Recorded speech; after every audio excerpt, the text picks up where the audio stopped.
Bismillahirrahmanirrahim. Assalamu alaikum dear students. This is me Muhammad Irfan Anwar, your chemistry teacher, and today we will discuss the test number 6 of MDCAT, which is about the UHS topic number 3 plus 4. So let's talk about the test. जी तो dear students, test आपके सामने है, उसको discuss करते हैं और देखते हैं कि उसमें क्या क्वेश्चंस हैं और उनके क्या आंसर्स हैं। क्वेश्चन नंबर 51 है, विच of the following is nucleophilic substitution reaction. Different reactions दिए गए हैं और जो हमने लेक्चर में स्टडी किया था उसके बारे में तमाम डाटा ज़हन में रख के इसको आंसर करना है कि reaction mechanism nucleophilic substitution reaction कौन सा है। तो इसमें अगर मैं पहला रिएक्शन देखता हूं तो ये हमारे पास सब्स्टिट्यूशन बिल्कुल है लेकिन न्यूक्लियोफिलिक नहीं है। हमारे पास NO2 पॉजिटिव इन्वॉल्व है, इलेक्ट्रोफाइल की सब्स्टिट्यूशन हो रही है। बीटा ऑप्शन हमारे पास इलेक्ट्रोफिलिक एडिशन है।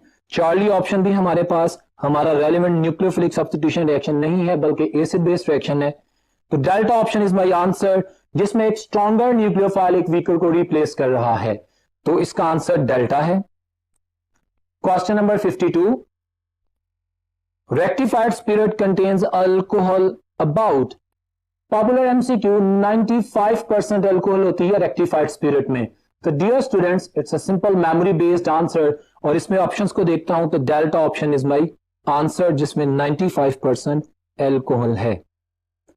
Question number 53, which of the following statement does not match correctly. Table बना हुआ है, ध्यान से देखना है और देखना है कि कहां पे मिसमैच है।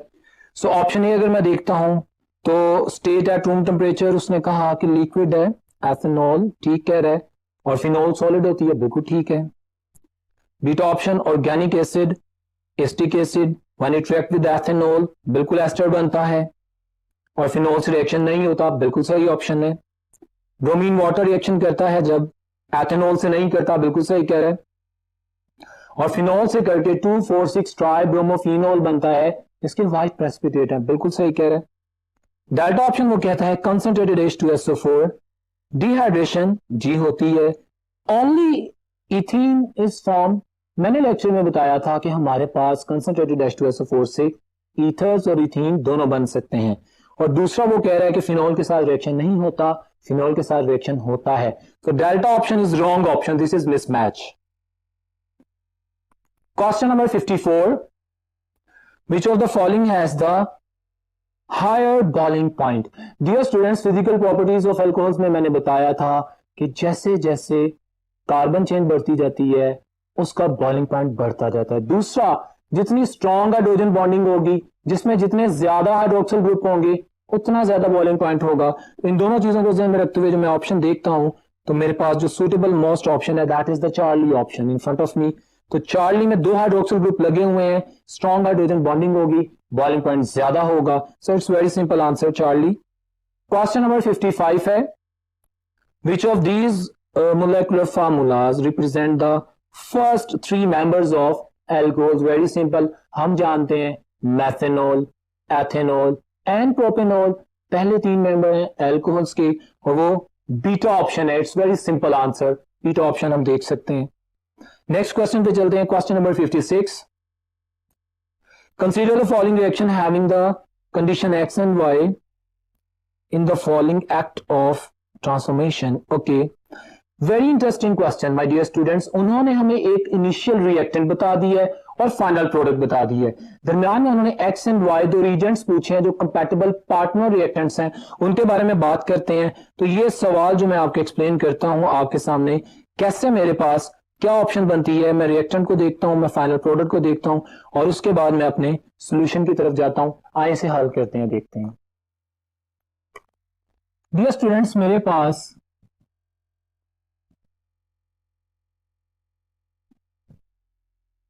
ये इनिशियल रिएक्टेंट है और उसमें अगर मैं अपनी गिवन ऑप्शंस को ध्यान में रखता हूं, मैं कॉन्सेंट्रेटेड अल्कोहलिक NaOH को यूज करूंगा तो मेरे पास एलिमिनेशन होगी। अल्फा कार्बन से हाइड्रोजन, बीटा कार्बन से हाइड्रोजन रिमूव होगा और मेरे पास प्रोपीन बनेगी। इसको मैंने ज्यूम इसलिए किया कि जब मैं HBr से रिएक्शन करवाऊंगा तो फिर मार्कोवनिकॉव रूल अप्लाई होगा। The positive part will go to the carbon containing more hydrogen negative part go to the carbon containing less hydrogen, और जो मेरे पास प्रोडक्ट बन रही है ये वही है जो पूछी गई है। सो अब मैं अगर इसको x कंसीडर करूं और इसको y कंसीडर करूं तो I can answer the question, जो कि मेरे पास ऑप्शन बनती है आपके सामने, आप देख सकते हैं। Option beta is my answer. Question number 56, beta option is my answer, कि हमारे पास x को रिप्रेजेंट कर रहा है NaOH और y को HBr, और रिएक्शन भी आपकी एक्सप्लेनेशन के लिए मैंने कर दिया है, you can understand. Question number 57, chloroethane is converted into the carboxylic acid containing one more carbon atom through a two-stage process। Conditions बता रहा है कि टू स्टेज प्रोसेस होगा और मैं क्लोरोइथेन से एक ऐसे एसिड बनाऊंगा जिसमें एक कार्बन एटम ज्यादा होगा, यानी प्रोपेनोइक एसिड। तो मैं क्या करूं? अब उसने मेरे पास डिफरेंट ऑप्शंस दिए हैं, मैं इसको जस्टिफाई करता हूं और इंटरमीडिएट जो वो पूछना चाह रहा है वो मैं एक्सप्लेन करता हूं। मेरे पास क्लोरोइथेन है,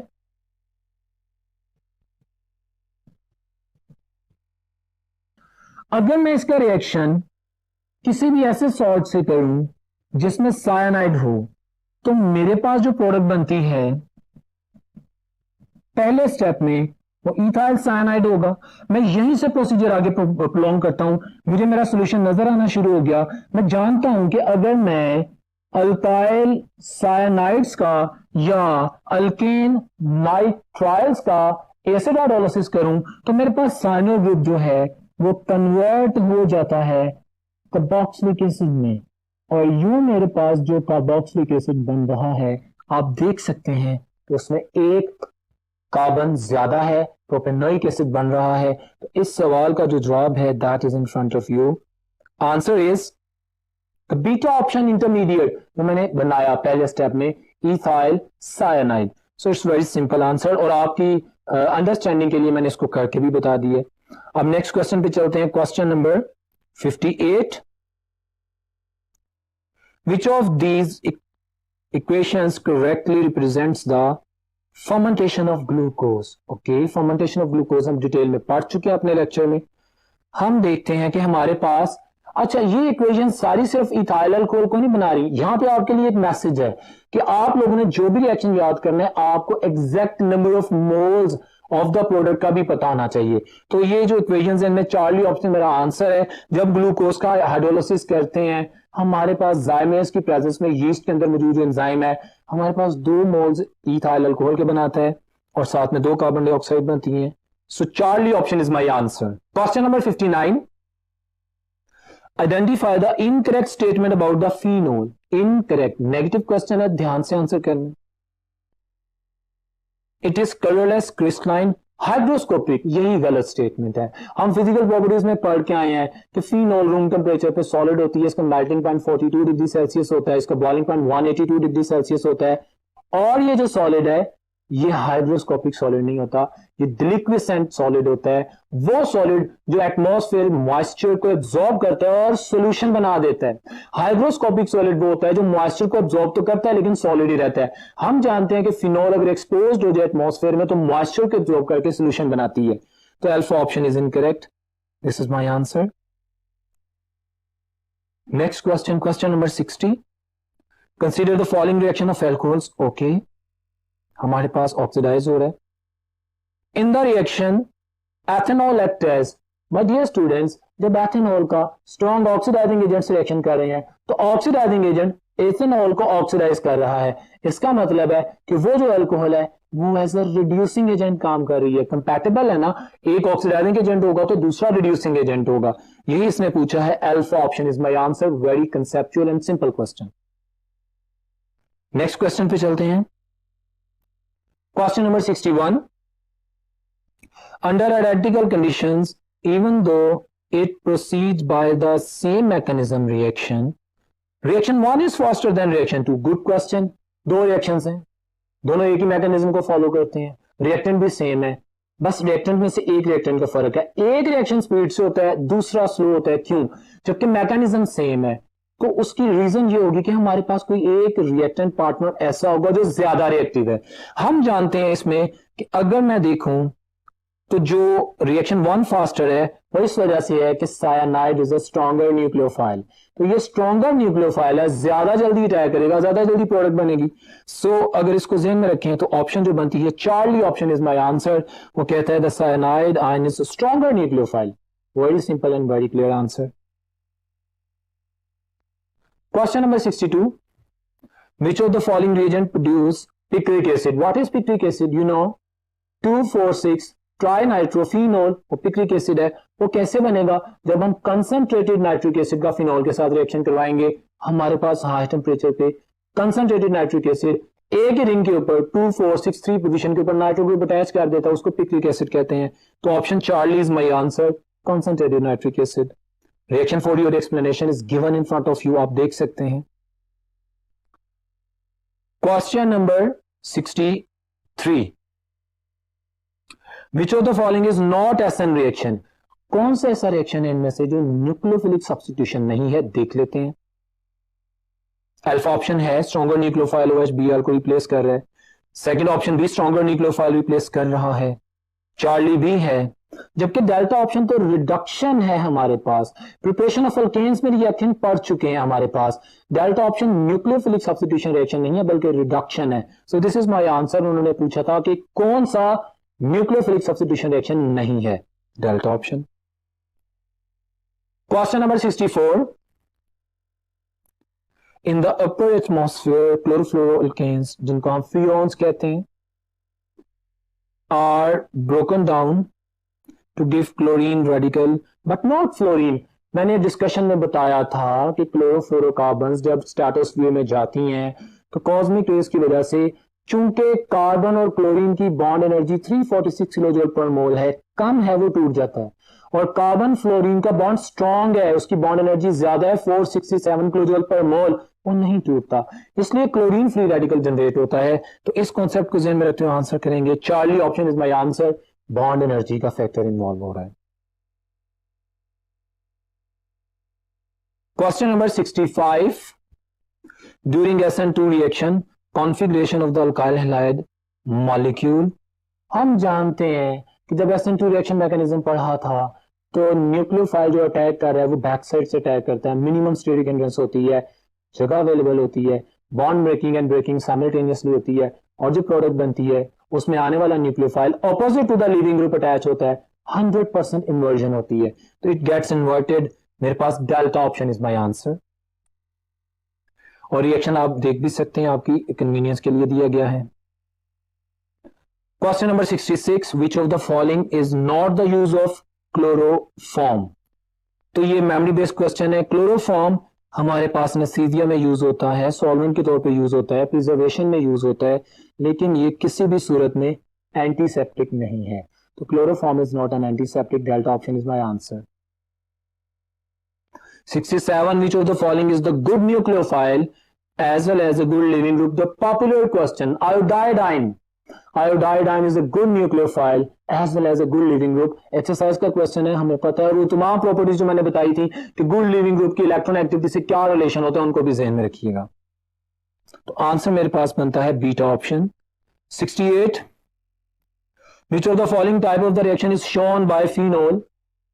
अल्फा ऑप्शन ठीक है, बीटा ऑप्शन भी ठीक है, OH ग्रुप इन्वॉल्व होता है, रिंग भी इन्वॉल्व होता है, तो answer is Charlie. Very simple series of reactions. Question number 69, which of the following is the correct order of the ease of the SN1 reaction? हम जानते हैं कि SN1 reaction tertiary alkyl halides में ज्यादा आसानी से होते हैं। अब ease of the SN1 reaction mechanism का मकसद है, मैंने अपने लेक्चर में भी एक MCQ शेयर किया था, एग्जैक्टली वही कॉन्सेप्ट है। हमारे पास टर्शरी अल्काइल हैलाइड मोस्ट रहते हैं, उसके बाद सेकेंडरी है, और उसके बाद प्राइमरी है।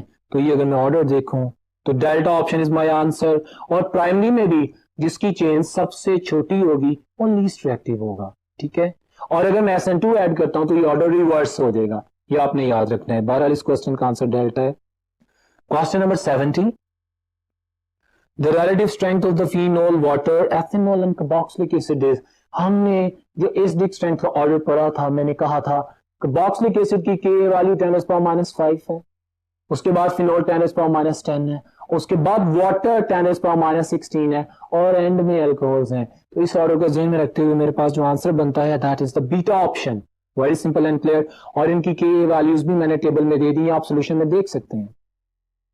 Next question, question number 71, which of the following is correct order of acidic strength of the different types of alcohols.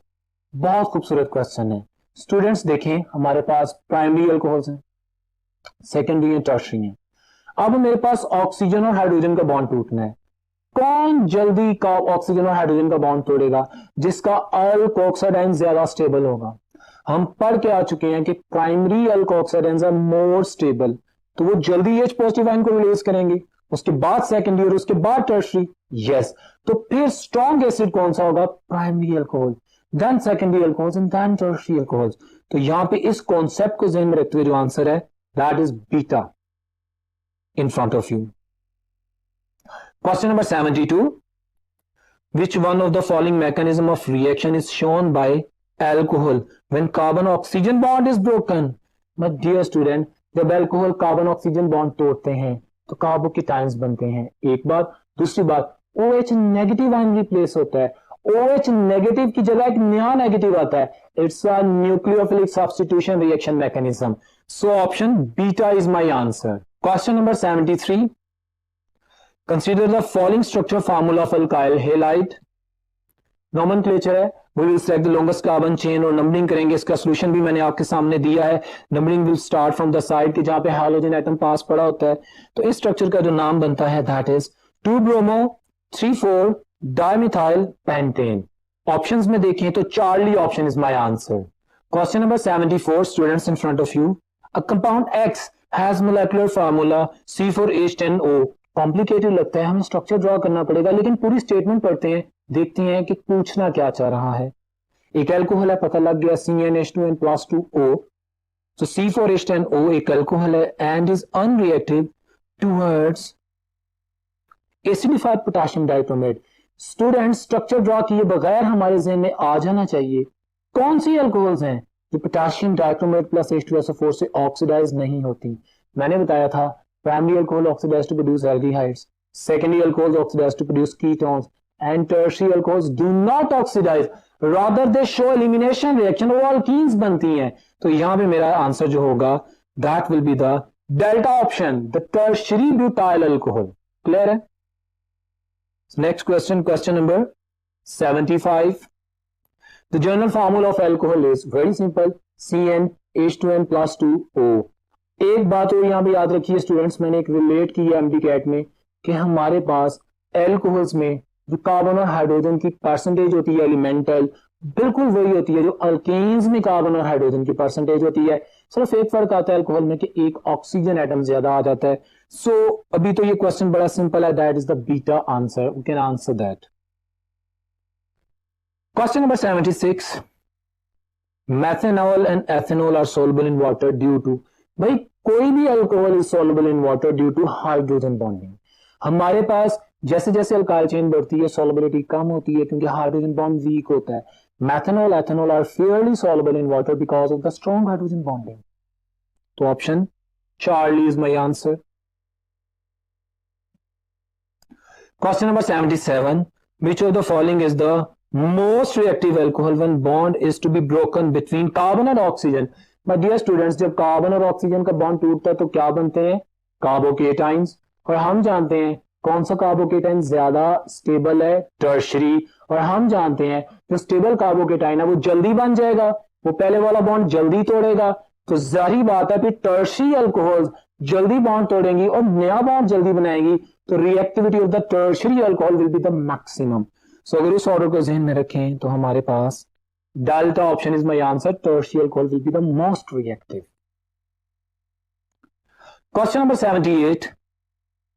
Backlight is the first synthetic plastic and it is prepared by the reaction of, हमने पढ़ा था phenols के reactions में कि हमारे पास methanol यानी formaldehyde और phenol आपस में रिएक्शन करते हैं, ortho hydroxy benzyl alcohol and para hydroxy benzyl alcohol बनता है। फिर ये दोनों कंडेंस होते हैं with the elimination of number of water molecules. हमारे पास बैकलाइट एक सिंथेटिक प्लास्टिक है जो बनती है और फॉर द फर्स्ट टाइम बनाई गई। इसका स्ट्रक्चर भी आप पेपर में देख सकते हैं जो मैंने आपकी रिवीजन के लिए ड्रॉ किया है। So that is the beta answer, methanol and phenol, they are the monomers of the bakelite. Question number 79. Haloalkanes can be converted into the higher alkanes by the reaction. Preparation of alkanes में, hydrocarbons में आपने पढ़ा होगा कि हमारे पास symmetrical higher alkanes अगर alkyl halide से बनानी हो तो हमारे पास वुड्स रिएक्शन है, जिसमें सोडियम मेटल ड्राई ईथर की प्रेजेंस में दो हाइड्रोजन एटम्स को एंगेज करती है और वो दो अल्काइल आपस में मिलकर हायर अल्केन्स बन जाती हैं। यहाँ पे एक और बात याद रखनी, अगर हमारे पास सोडियम मेटल की जगह जिंक मेटल आ जाए तो that reaction will be called as Frankland synthesis. तो फ्रैंकलैंड सिंथेसिस और वुड्स रिएक्शन दोनों वो रिएक्शन है जो कि हमारे पास हायर अल्केन्स बनाते हैं अल्काइल हैलाइड से। So answer is the beta option, very simple, Wurtz reaction. Next question पे चलते हैं। Question number 80, which of the following compound is used as refrigerant? Chlorofluorocarbons हमारे पास, जिनको फ्रीऑन्स कहते हैं, they are used as refrigerants. और मैंने अपने लेक्चर में आप लोगों को बताया था कि दे आर बैंड नाउ, क्योंकि ये एटमॉस्फेयर में जाते हैं, स्ट्रेटोस्फीयर में ओजोन को डिप्लीट करते हैं। क्लोरोफ्लोरोकार्बन्स रेफ्रिजरेंट हैं, लेकिन ये ओजोन को डिप्लीट करते हैं, इसलिए इनकी यूजेज कम है। इनकी जगह पे आजकल, फॉर योर इंफॉर्मेशन, हाइड्रोफ्लोरोकार्बन्स यूज होते हैं, ये आप याद रख सकते हैं। बहरहाल answer is the delta option, जो क्लोरोफ्लोरोकार्बन्स है। Question number 81, which of the following is comparatively a poor leaving group? हम जानते हैं कि इलेक्ट्रोनेगेटिविटी जिसकी ज्यादा होगी that will be a bad और पुअर लिविंग ग्रुप, क्योंकि वो इंटैक्ट होगा, उसका बॉन्ड स्ट्रॉन्ग होगा, उसको तोड़ने के लिए ज्यादा एनर्जी चाहिए होगी। तो इन ऑप्शंस में देखते हैं, तो डेल्टा ऑप्शन फ्लोरीन आप जानते हैं, फ्लोराइडाइन, इसकी इलेक्ट्रोनेगेटिविटी सबसे ज्यादा है, so that's a poor leaving group. और इस कॉन्सेप्ट को आप लोगों के लिए मजीद आसान किया सोल्यूशन में आप देख सकते हैं, मैंने टेबल बनाया हुआ है जिससे आपको इंफॉर्मेशन मिल सकती है, जिसमें गुड और बैड लिविंग ग्रुप की प्रॉपर्टीज लिखी गई हैं। Question number 82, sodium phenoxide on heating with hydrochloric acid yields. My dear students, चाहे डॉस प्रोसेस हो, उसके सेकंड स्टेप में भी सोडियम फिनॉक्साइड था, और चाहे हम sodium salt of the benzene sulphonic acid use करते हैं, उसके सेकंड स्टेप में भी सोडियम फिनॉक्साइड था। जब वो HCl के साथ रिएक्शन करता है तो फिनॉल्स बनती हैं। क्लियर है? तो the answer is Charlie option, very simple. Now you can जज कि आपके पास प्रिपरेशंस में भी आपका पूरा कमांड और नॉलेज होना चाहिए, आप आंसर कर सकते हैं, किसी भी रिएक्टेंट के बारे में भी पूछा जा सकता है। Question number 83, the acidity of phenol is due to its. My dear students, phenol is not acid, it is acidic in nature. And why it is acidic in nature? Due to the extra stability of the phenoxide ion. हमारे पास phenoxide ion क्यों extra stable है? क्योंकि उसके 5 resonance contributing structures हैं। हम जानते हैं जितने ज्यादा रेजोनेंस स्ट्रक्चर्स होंगे उतनी ज्यादा स्टेबिलिटी होगी। तो इसमें nature of the phenoxide ion, Charlie option मेरा आंसर है। और इस क्वेश्चन को जस्टिफाई करने के लिए सॉल्यूशन में आप वो रेजोनेंस कंट्रीब्यूटिंग स्ट्रक्चर्स भी देख सकते हैं। Question number 84, in which of the following reaction of the phenol white precipitates are formed? My dear students, हम जानते हैं कि जब ब्रोमीन का रिएक्शन करवाया जाता है फिनॉल के साथ तो 2,4,6 ट्राइब्रोमोफिनॉल बनता है और उसके व्हाइट प्रेसिपिटेट्स होते हैं। तो इसमें मैं जो ऑप्शन को चूज करूंगा that is very clear reaction, Charlie option. The last question of the test, in the below reaction the configuration of the product is. ये आप देखें अगर रिएक्शन को तो आपको याद आ रहा होगा, ये SN2 रिएक्शन मैकेनिज्म है। स्ट्रॉन्गर न्यूक्लियोफाइल बैक साइड से अटैक कर रहा है, क्योंकि स्टीरिक हिंड्रेंस कम है। हमारे पास बॉन्ड मेकिंग ब्रेकिंग होने के बाद एक ही स्टेप में प्रोडक्ट बन रही है, और जो प्रोडक्ट बन रही है अब उसमें जो नेगेटिव यूनिट है वो ऑपोजिट साइड पे लगा हुआ है। तो 100% इन्वर्जन ऑफ द कॉन्फिगरेशन होती है। अब इस कॉन्सेप्ट को रिवाइज करने के बाद मेरे पास जो सुटेबल मोस्ट आंसर बनता है that is the beta option, 100% inversion हो जाती है। Well, my dear students, that was all about the today's test. I hope कि आप लोगों ने लेक्चर की तैयारी के बाद जब इस डिस्कशन को भी सॉल्व करके सुना होगा तो आपके कॉन्सेप्ट्स में मजीद क्लैरिटी आई होगी। उम्मीद करता हूं कि आपका टेस्ट बेहतरीन होगा। इंशाल्लाह ताला नेक्स्ट लेक्चर में दोबारा मुलाकात होगी। तब तक अल्लाह।